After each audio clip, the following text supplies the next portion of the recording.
this panel is now really to connect the dots. We're going to be talking about connecting the dots, ESG, the future of corporate success in hospitality.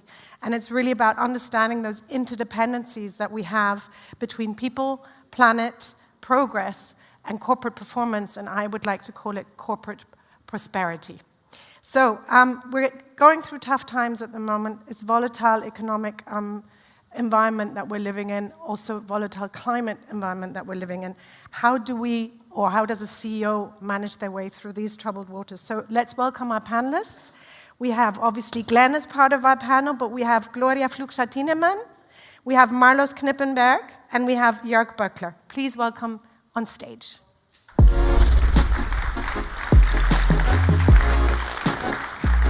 Hi, Gloria. Come. Finally, pleasure to meet you. It's good to be Nice to see you again. See what happened. Okay, Marlos, on you go again. Okay. Glenn. All right, a nice looking group of people. So just again, for the audience, we have here next to me is Gloria Flugscher-Tienemann. She's Vice Chairman, Chief Sustainability Officer at Iberostar.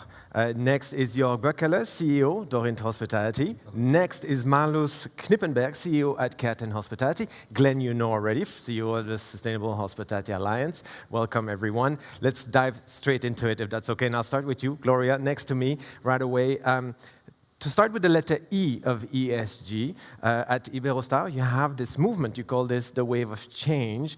You have, we were talking about nature-based solution. You have an extensive program on coastal reef restoration, mangrove restoration that you do. And we know that since December, we have this global biodiversity framework. What are the costs and benefits here for you to be involved at such an extent with coastal reef or coastal restoration, for example, at Iberostar? What are the costs and benefits that you could be discussing with us? Thank you, Willy. Pleasure to be here today. Just a little bit of context of Iberostar. We're a family-owned tourism multinational with our core being a portfolio of 100 hotels operating in 16 countries, a community of 33,000 employees. And I think that at the cornerstone of our culture is this strive towards finding a responsible tourism model that finds the right balance between profitability, but also leaving a legacy. And having that tourism model means that we also feel that biodiversity and nature loss is something that needs to be addressed, right? And that tourism as a sector has the capacity to address it and has the solutions. So for us, it's a question of really being proactive and finding the right solutions on the table. And our Wave of Change movement has been an inspiration for us since 2018. It really is based on 3 pillars: circular economy, the way we source from the ocean, so using seafood, and coastal health. We do this because we're very linked to the ocean, so our properties are beachfront, so this connection on how we approach biodiversity and how we link to the oceans was a very natural fit. And I think that for us, looking at biodiversity and nature loss and addressing it, our coastal health roadmap is very important. So by coastal health, we do have the compromise to improve the ecosystem health on all the destinations where Iberostar operates. For that, we invest in nature-based solutions. Nature-based solutions because we have our target to become carbon neutral by 2030. And all the remaining offsetting after our decarbonization will be done with these nature-based solutions. And we focus on high-quality offsets that do protect biodiversity and that do protect nature at the destinations where we operate. At the end, it's a win-win, right? For our operations, it means more protection for our assets through climate risks, event-related.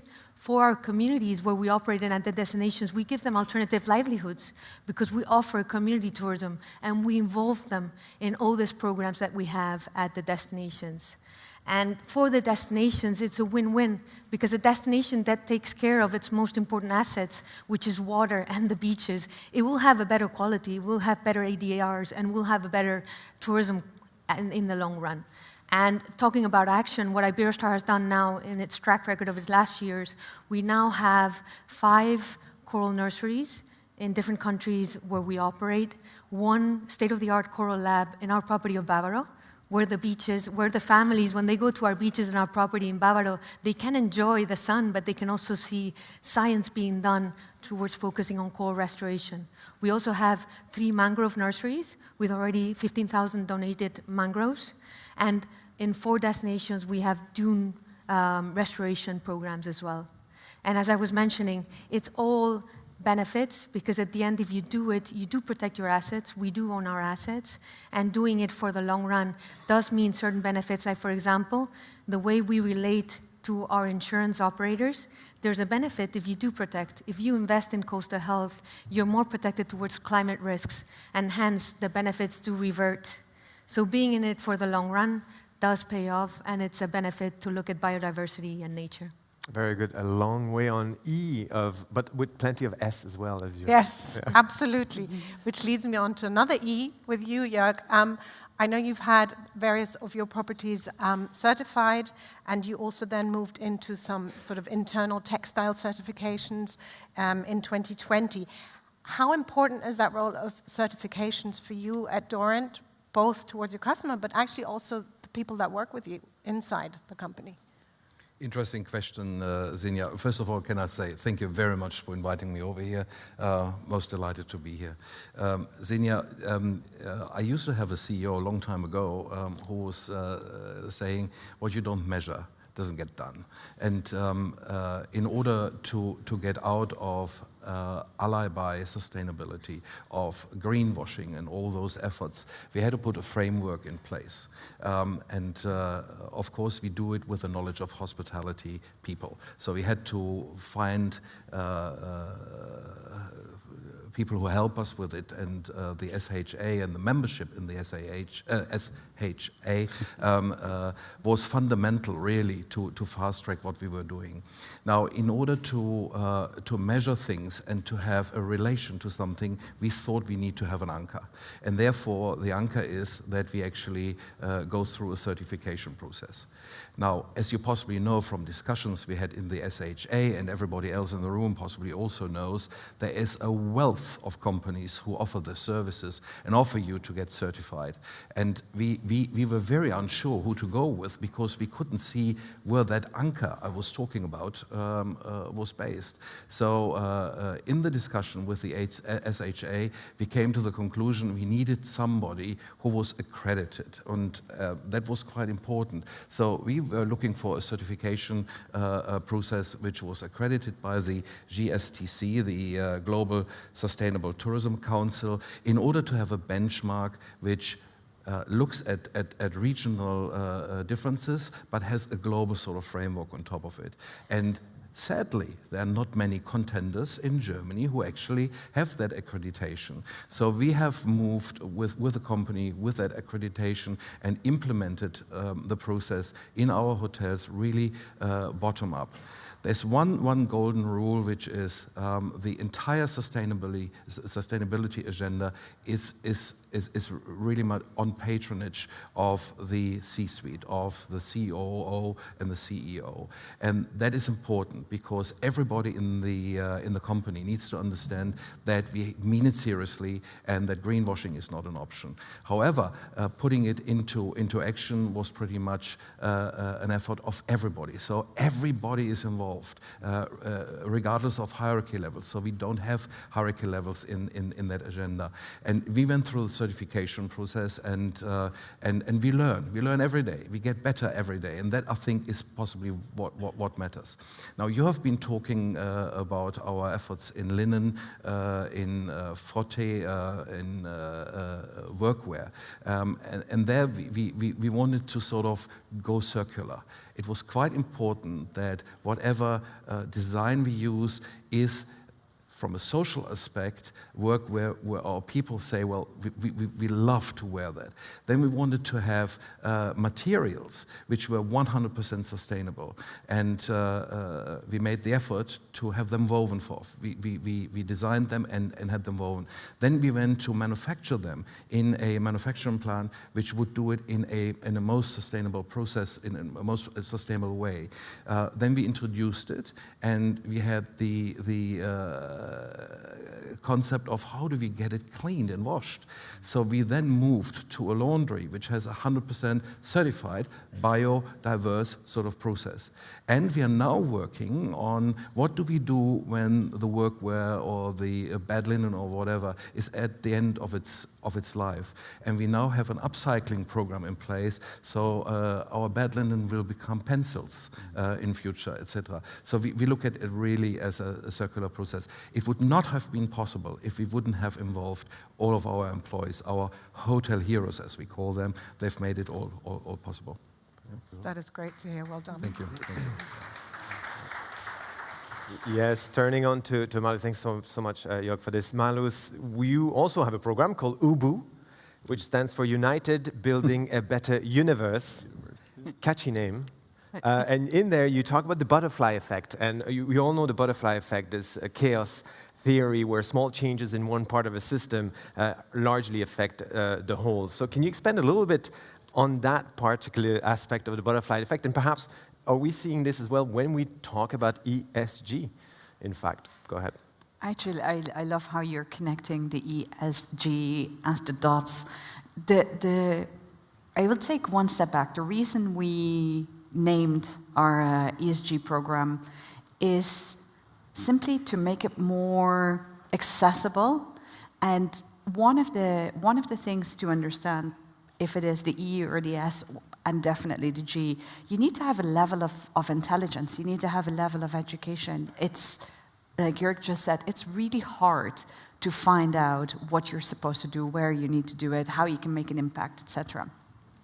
And when we started looking at how could we make it more approachable, how could we get the teams more involved, how could we not reinvent the wheel one more time, we said, okay, why don't we package it, make it something that at the moment the team talks about, we're Ubuing. No, but that's not Ubu. Where before, the moment we used to say, you know, that's ESG that we need. You know, there was this entire thing that changed. And with the program in place, with having the teams involved, we build it not just for ourselves. So we have not this vision that, you know, will be the most sustainable, the best, the greatest in all of these areas. Our vision is really have 5 pillars that are simple programs that can be done by any team member on property. And if that is, you know, going to local suppliers, and we operate in markets that are, you know, not as developed as other markets. We have a project in Rome, very different market than the projects we have in Saudi Arabia, or the projects we have in Kuwait, or the projects we have in Egypt, or the projects we have coming up in Marrakesh. The mentality of the people, the education level, the accessibility is very different. And so if you're doing everything in front of the guest, but people then leave the property with plastic bags, you know, defeats the purpose, right? It's just a beautiful face in front, and then nothing happens after. So a lot of small actions, a lot of people doing those lots of small actions make an incredible impact. You know, if you look at the amount of waste that we've collected with local initiatives, I think it's 5.5 ton at the moment, and growing. When you look at the local teams, in some of our projects we're 100% local team. You know, those kind of activities and actions make a massive impact. This is a little bit what Prof. Schellenhuber was saying earlier, the responsibility of all to push the needle on the topic. Yeah. Right. Mm-hmm. Yeah, I mean, we're only as good as the sum of all of our actions, right? So, Glenn, this brings in your new version 2 pathway to net positive now, which you just launched this week. And we were very pleased to be part of the working group there. Thank you very much. We're honored to have you. Tell us a little bit more about this, sort of the entire, you've taken in the people elements into this new version. So how is this part of net positive, and where does it correlate? Does it correlate to E, S, and G, or what's the sort of... Yes, it does. And so, yes, we had the great distinction and honor earlier this week to launch the Pathway to Net Positive Hospitality 2.0 version. Last year at about this time, we launched the Pathway to Net Positive Hospitality for the Planet. But recognizing that wasn't the whole holistic look at sustainability. We had to bring in the social element, and we pulled in the people agenda within the conversation, within the pathway, to help guide businesses through that journey to how to. It's one thing to say be net positive, but you actually have to say what it is, A, and B, how do I get there? And so we really developed that pathway to showcase to business how that steps are done. But we also included, and this was very important, what's just been shared here in all cases, the place and the notion of prosperity. Obviously, every part of the world has a different approach, different culture, different governmental regulations that are in front of them. How do they apply those in those different parts of the world to drive change? And so those elements are all brought into the pathway, directly connected to ESG. But I think it's really important here, there are a lot of frameworks that are being, quite frankly, imposed on the industry in order to deliver reporting, disclosure statements, investor reports, all those things that are being presented to our industry. And we need to kind of break down the mystification of all that into a coordinated, concerted effort to get to net positive. And so what we've done is analyzed all the different frameworks, pulled that through the pathway to enable people to easily report those outcomes. And again, though, the voice, though, as what we've heard from the SMI, and I'm very pleased and proud that all the CEOs that we take so much inspiration from as an alliance are part of the SMI now at the task force, making that bold commitment to sustainability. But that we are looking at telling our voice, what our message is, what our benchmarks need to be, what our reporting structure can be as a collective, so that we can cut through the noise, but also make it simpler for us to. Because if we wait too much time on reporting and not enough time on actually doing, it defeats the purpose of what we're trying to accomplish 100%. here. Yeah. Maybe I'd like to pick up and go to you, Gloria. So I have got this amazing privilege to be in class with young people, young professionals, day in and day out. That's my bread and butter, really. This is just a side gig. And then what I notice often is we talk about those programs a lot in quite details, and then the students go on properties and often they see a disconnect between what we talked in class and what's being portrayed and what happens on a property, which raises a little bit the question on the G, on the governance. And I know you have a different system, but maybe you can explain to us a little bit in terms of that governance at Iberostar, and perhaps that's a question to the others as well. Is it ESG headquarter driven, or how do we ensure that it actually is put in place at the property level? Sure. So what we knew from the beginning is that ESG needed to be at the core of our business model. And when we started it, we said, right, it needs to be a figure of the family business and the family that really needs to push this forward with the energy and permeate it down to the organization. So we created this community, this sustainability office. We like science and we like data. It's a very diverse community of biologists, engineers, mangrove experts. And this is the team of 30 people that give the ideas and focus on structuring that strategy. That strategy is then delivered through my sister and myself as co-vice chairmen to the executive committee. And it's the executive committee that then generates this dashboard to give it to the organization and to do the follow-up. Like, for example, the goals that we have in our Agenda 2030. I will highlight some of them. We want to become waste-free. We're on the road to become waste-free by 2025. So it's the executive committee really looking and how those procedures and that implementation is moving forward. We talk about becoming carbon neutral in 2030. So all our energy purchasing decisions will be run by the executive committee, and they will give those guidelines then on how for it to be done, how to be implemented. And I think then there's a need to avoid that disconnect, Willie, that you were mentioning. So communication and training is very vital for it then to land at a hotel level, because the hotels need to feel empowered that they can adapt it. Because from a headquarter, you can have a very good global vision of what you want to do, but then there's a destination perspective. So if you want a sustainable destination development, you will need to listen as well to the hotels and what's happening on a destination level for it to be developed. And I think that's the guideline, because if our employees through communication and training don't understand it, it won't permeate down to the client and the customer and the guest which is for us the most important part of it as well, generating that awareness and entrenching it in the guest experience. And I've just explained all that Iberostar does, but at the end it's all as well about collaboration. So congratulations as well on the launching of SMI today. I think it's going to be a great landmark. Music to our ears, this idea of a team of 30 scientists. I know. Can we join? To drive the programs. I mean, this is what we need, in right? Talk about cross-sectorial and interdisciplinary approach. And the other music to my ear, obviously, you co-run the company with your sister. I understand, though, Jörg, that you also run Dorn as co-head duo with your COO, Bettina Schütz. So when we're talking about governance as well, do you feel that this sort of dual leadership has helped you or helps you manage potential risks, look at these issues around E, S, and G together with her and makes you a stronger force on that? You're absolutely right.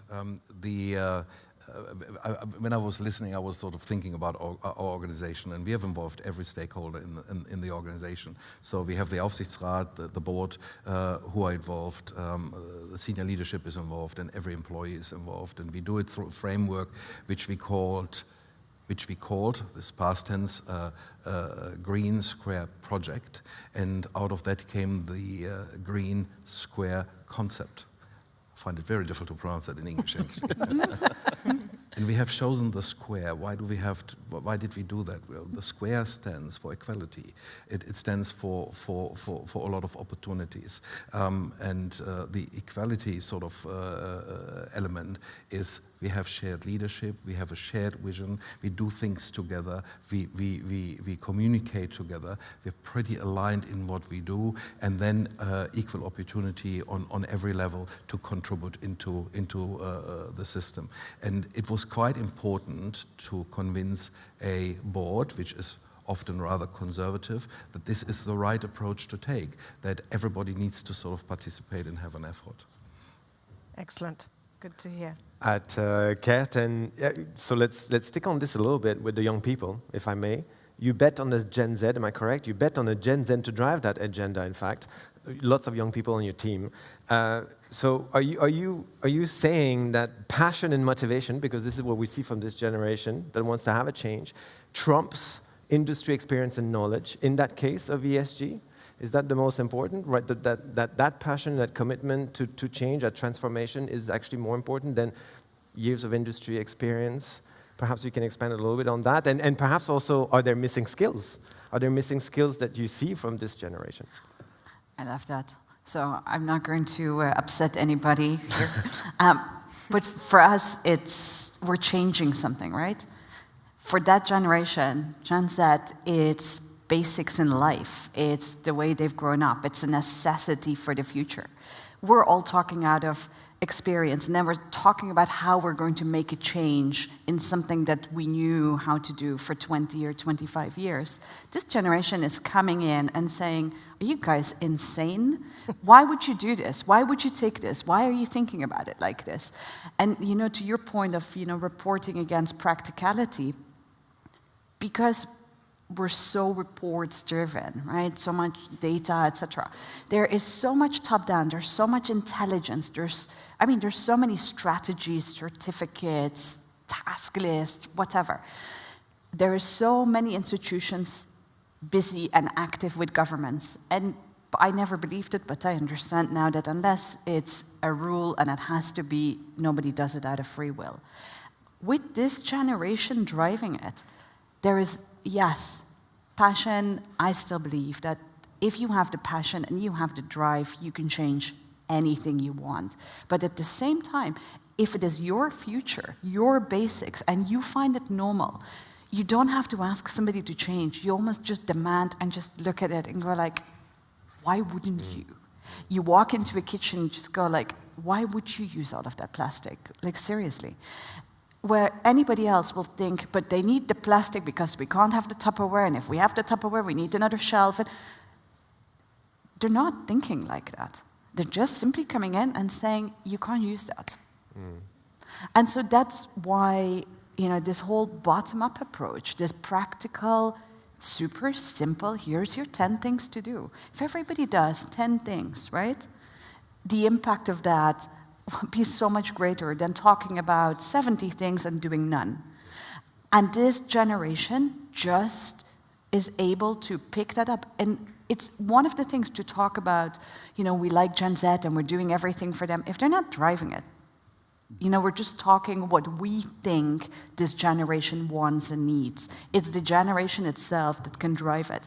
And instead of giving them a copying, kind of coffee-making job, we give them serious director roles.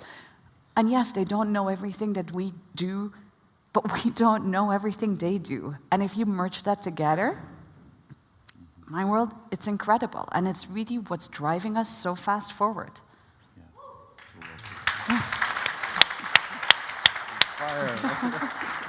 Great point to pick up on, because I think that generation is also it comes very natural to them to collaborate, to do things together, to do projects together. Now, Glenn, you and I, we collaborate. We're about collaboration. We're co-chairing our task force. The Sustainable Hospitality Alliance is about collaborating, about being people together. And I think we all know that we need to, in order to bridge the gaps, in order to get to solutions, we need to collaborate. So talk to me a little bit more, again, about you within the Sustainable Hospitality Alliance, but also how do you get people to collaborate more? How do we spill that over? Yeah, there's a couple of things to say to that. The bottom line is the tourism industry has been fragmented from the entire time that I've ever seen it, and that's been our hindrance to actually truly have impact.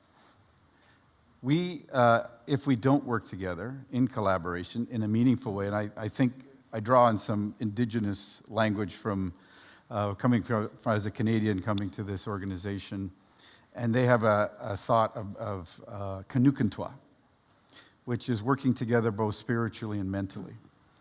And we need to just go beyond talk and saying that we're going to be working together to actually working together and making a difference. And what we've seen with the Alliance and the work that's gone on, and now with the SMI and the commitment, like I say, it wasn't that hard to convince the CEOs to be engaged at that level in sustainability. So there is the opportunity right now is bold, and the opportunity right now is now. And if they don't, we're going to lose. We're not going to hit the targets that we have set ourselves up for. To commit to for the people and the planet. And so without collaboration, we lose. And so otherwise, it's just a waste of time. Yep. Are you up for a technical question, the CEOs? Should we put them to the test? Because there's a great question, if that's okay. I'm going to get in trouble here, yes, I think, afterwards. There's a question from the audience. How is your engagement, and that's to anyone, with your supply chain? Scope 3 emissions, your indirect emissions, are most crucial, and fair procurement practices are key for sustainable development. So is that something that's in a radar, Scope 3, everything from your supply chain, and eventually also, thinking about the growth of hospitality, the hotels, 6,000 hotels are being constructed right now. We're talking about nature-based solution with wood and timber. Is this on a radar at all in your organization, whoever wishes to take that one? Yeah, Gloria. Definitely. So when we pledged our science-based target initiatives, we realized that our Scope 3 is close to 70% of our emissions. So we said, right, we really need to handle this, and we incorporated a figure, which is a circularity manager, that is working with our supply chain to help them and support them. We like long-term alliance. We like to allow our supply chain to grow with us on how they can start talking about their carbon footprint, to start talking about packaging, to start talking about options. And we really engage them, and we have now our roadmap for circularity coming out in 2023 that will really guide on how we work with our supply chain. Because again, in not a very long term, we will start taking those decisions because Scope 3 is very important for us as a hospitality. We can keep that as the last question, actually, if that's okay. Scope 3, Jörg, did you want to say a few words about that? Yes? Yep. Well, for us, it is vitally important. There are two things. One is the procurement element, and make that very short. We have our annual meetings, and we discuss with our procurement team and all of our suppliers what our minimum entry benchmarks are, what we need support, how we the basket of goods which we buy and supply to our hotels, etc. That's one side. The other side is a more difficult one, which is when we sign new contracts for greenfield projects, where we are not the investor, but take a lease agreement, or when we sign new projects where we have a refurbishment. The whole circular element is discussed right from go one when we start the negotiation for the contract. It is absolutely vitally important. I give you a fine example. We are building a hotel with a partner at the Müritzsee outside of Berlin. And this used to be the former nature reserve of the GDR, of the former Deutsche Demokratische Republik. And interestingly, there's a lot of birds, a lot of wildlife which we do not have in other parts of Germany anymore. So it is an area which absolutely need to be protected. And every material we choose for that hotel, be it the building, be it the energy level, be it the curtains, the bedding, whatever it is, goes through that ESG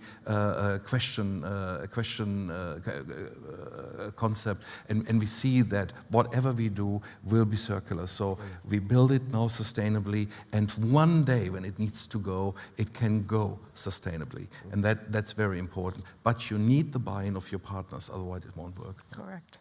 Yeah, thank you so much. Thank you. Malus, one last comment? For us, it's, well, I don't want to say simple, but we've taken the procurement, centralized procurement out of the structure. So we don't have centralized procurement. So it's not a question of what needs to happen or what needs to change. And secondly, 70% of the suppliers that the properties use have to be local. And if they're not local, they have to be regional. We've set percentages. And if they go over that, because we're actually measuring that, they need to get sign-off. So everybody is empowered to get for their property what is right, the products that are right, locally. Glenn, last word.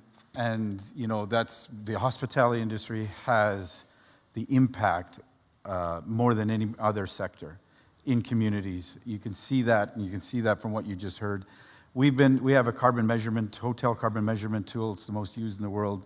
And right now, we're just in the process of going a 3.0 version of the HCMI, which will include Scope 3 in our partnerships with Greenview and all our partners across the hospitality sector. So we will have that measurement tool this year. Great, thank you. Thank you very much for your participation. I will be your guide off the stage then. Thank you so much. Thank you.